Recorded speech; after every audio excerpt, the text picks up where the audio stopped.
Velen. Dat is goed om te weten en goed om elkaar wat beter te leren kennen.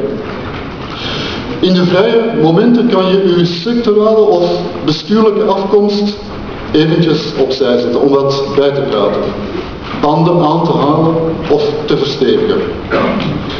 Bijna 600 deelnemers, militanten en personeelsleden, man en vrouw, jong en minder jong, zullen in deze driedaagse enthousiasmerende en perspectiefbiedende thema's behandelen.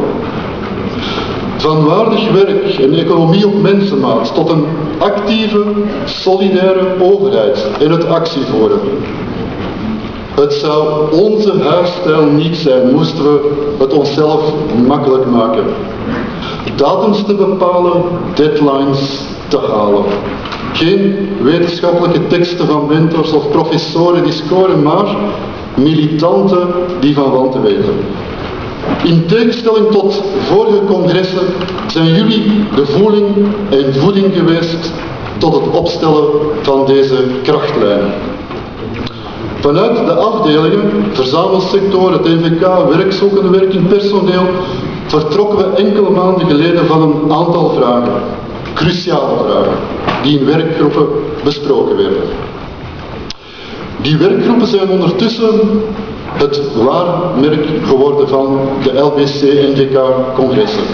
Zowel in de voorbereiding als tijdens het congres.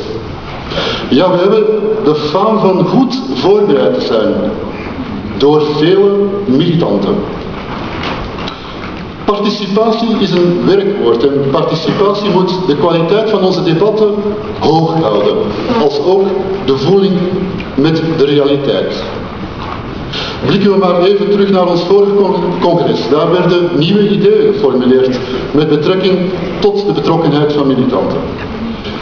Inleiders, vergaderingvoorzitters die de vergadering technisch leiden, verslaggevers die de besluiten en of niet besluiten noteerden.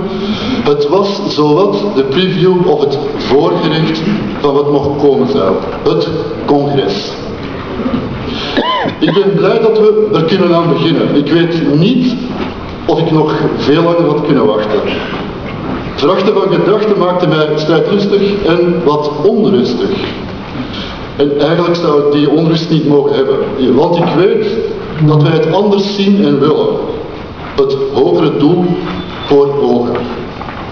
Ja, ik ben misschien wat onrustig naar het verloop van dit congres. En eigenlijk zou dit niet mogen zijn. Want vele personeelsleden van de LBC-NVK zorgen dagelijks voor de goede gang van zaken op dit congres.